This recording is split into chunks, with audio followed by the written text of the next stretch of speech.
So if you have a cup of coffee and you have about a third of it left, do you have a little or a lot? It could be both, but it definitely depends on what you do with it. If you drink it, there's only a little left. If you spill it on yourself, there's a lot. Perspective has a lot to do with our stress level. Hi, this is Rayna Neises, your host of a Season of Caring podcast, where there's hope for living, loving, and caring with no regrets. Thank you for joining me today. I'm looking forward to talking to you about a couple of tools for your caregiver toolbox that will help you manage your stress. We're going to be talking about reframing and both and thinking. Let's start with reframing. When I think about reframing, I always think about the pictures that I found in the attic whenever we were cleaning out our house. They were paintings that my mom had made in high school, and I had never seen them before. They were so pretty. I was really attached to the colors and just the fact that, honestly, my mom had signed them. You know, she's been gone a really long time. So seeing her signature and knowing that she did it when she was a young girl, it just really spoke to my heart. So I took him to the craft store and I was looking at mats and frames and trying to decide what colors I liked best. There was this beautiful fuchsia color in both of the paintings. And I found this beautiful purple mat. Purple's my favorite color. And it really pulled out that pinkish purple in the paintings. And it was so pretty. The only problem is my family room doesn't have pink or purple. And so I thought, oh, not a good plan. I tried black.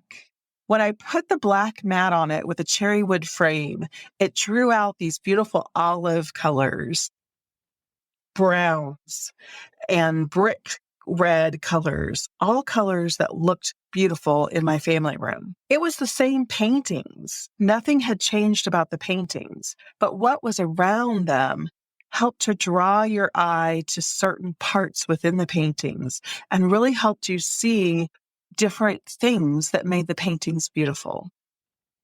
Reframing can help you do the same thing. Reframing life events or even stressors, they work the same way. If we're always focusing on the difficulties, that's what we see more of. If we frame our experience with good in mind, it is definitely easier to see the good. When I started my caregiving season, I was working part-time as a reading specialist at a local Catholic school. I really enjoyed helping the kids and the flexibility of the job. I worked about 4 hours a day, 4 days a week, and that worked perfectly on Thursdays for me to be able to finish up at school, get home, pack, make dinner, hop in the car and make that 220-mile drive to my dad's house.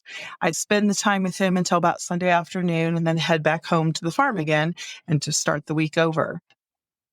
It was doable. It was tiring, but it was doable. But I found myself, as I did this for about 6 months, realizing I think I'm ready to go ahead and let my teaching job go. If I had only focused on giving up my job, then I would have probably eventually resented it. I would have found myself feeling like I had lost something or that taking care of my dad had taken something away from me. But instead, I was really able to put a different frame on it and realize that I had more energy, more resources to spend and invest in my time with my dad, as well as to invest in time with Farmer when I was home. And I had a brand new grandson that I had a chance to hang out with during the day. I wouldn't have been able to do that if I was working still. I also was able to step up my classes and finish my coach training and really start a profession that I totally love and feel so blessed to be a part of today. So not only did I make a career change, but I also made a change that's helped me to support others who are in their season of caring. So by reframing this one sacrifice, I say with quote marks around it, it helps me to really see all of the picture, not just one little part or one thing that's really standing out, which was letting go of my teaching job. Another aspect of reframing is really where you focus in the picture. Imagine taking a picture, using a camera, focusing in on the foreground or something right up close to you, or zooming that camera out and allowing yourself to focus on the full background. It's very different images, even though you're standing in the exact same place. If you're zooming in on that one flower, you're going to miss the whole field of all the beautiful colors. In order to reframe something, you first have to be able to take that deep breath, notice that your camera is zoomed in, possibly on one specific thing, and your perspective is distorted. So you need to work on being able to correct that and recognize that so that you can take that big deep breath, have a chance to really zoom out and see the big picture. The more you practice that skill, the more naturally you will find yourself doing that. I feel that cognitive reframing will really help you strengthen your mental resolve and start reaping the rewards of letting go of unnecessary stress and even finding greater peace in this caring season. So the second strategy for your toolbox is called both and thinking. I love both and thinking because it doesn't come naturally to me. It's something that I've learned in my coaching practice to help others see. So I've started to see it more in my own life. I have the tendency to be very black and white. It's 100% true or 100% false. There's not a lot of in between. And I think for most of us, our human nature is to be very black and white. So you may be asking yourself, what does it mean to have both and thinking? It's really just a logical concept that is different than the either or thinking that we're used to, and really that we're kind of indoctrinated with from a very early age. Either or thinking leads us down the path of looking at solutions that are either good or bad. They're either right or wrong. They're either all or nothing. But actually being able to look at a problem and consider that possibly more than one thing can be true at the same time is where both and thinking comes in. Actually being able to step outside of it, that allows us to think more about two ideas coexisting at the same time, allowing multiple solutions or possibility of marrying a couple of solutions together to get the best option. For example, instead of choosing either chocolate ice cream or vanilla ice cream, you can have swirled or you can have a scoop of both. So being able to learn to see that they can coexist together. I mean, I love ice cream, don't you? So give me a vanilla and chocolate. Let's go for it. It's kind of a simplistic way of thinking of it, but it really does make a difference when we stop to think about maybe, for example, emotions. So many times in our caregiving season, we have conflicting emotions.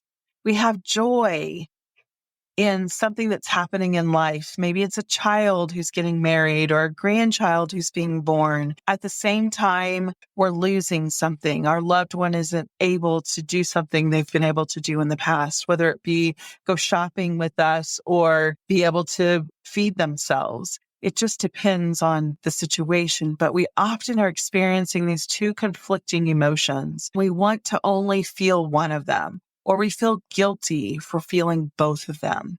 The truth is we can hold them both at the same time. Unlike compromise, which requires us to give up something to come in agreement, both and thinking let's both exist together. When we're trying to make decisions or come up with solutions, we try to figure out if we can combine both concepts and come up with something better than either concept on its own. Again, I find this to be true of families when they're thinking of caring for their loved one. They have to be at home or they have to be in a community. There's no in between. That's one of the things I love about the way we were able to care for my dad. There was an in between. We had a day stay option. Dad was at home. He also went to a community and enjoyed the interaction with people and the activities that were offered there.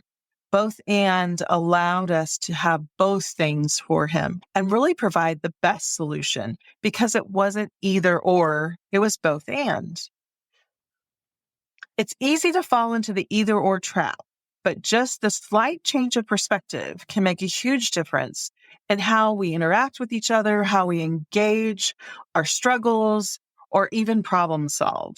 You can read more at undaunted.blog. There was a great article there at Both And Thinking Say What. Both And says that you can almost certainly feel more than one thing at a time. You can feel both grateful and resentful for this caregiving season you're in. You can feel both excited about the time that you're able to spend, the success that your loved one is having in recovery, or you can feel overwhelmed by the sacrifices of the demands of what it's taken to help them get to this point. We can both love our career and wish that we were at home with our loved ones more. We can feel both things at the same time. The full complicated reality that life presents. Both And makes room for the full range of experience, both in terms of how many things we can and will feel at once, and regardless of how others experience their own lives. Both And creates breathing room so you can work through an experience without judgment. If you're consistently employed either or thinking, really think about how you can adopt both and thinking instead. It requires a conscious moment of asking yourself some questions. Can both of these things be true? Can I feel multiple things at one time?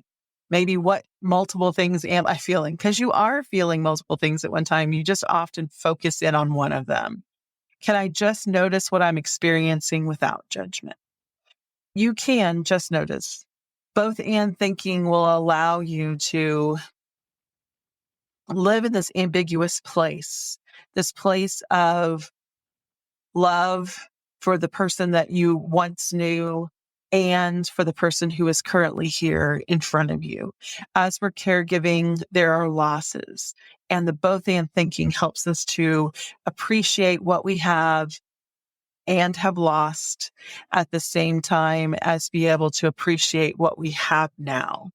So I think that these two tools, reframing, being able to gain perspective, stepping back and focusing in on different pieces of what we're looking at, looking for the good, and the opportunity to learn to hold both and thinking, to feel when we are in a place where we're requiring it to be only one thing, and that doesn't work with where we really are. These tools can help you as a caregiver to relieve stress, to process emotions, and to be kinder to yourself during this caregiving season. I hope that you found this information helpful and that you'll be able to apply it in your situation, because I know as a caregiver, there are times that our thinking impacts how we're handling all the stresses that are involved. And I think these tools will help your thinking set you up to be as successful as possible. Thank you for joining me today. A Season of Caring podcast has been created for the encouragement of family caregivers.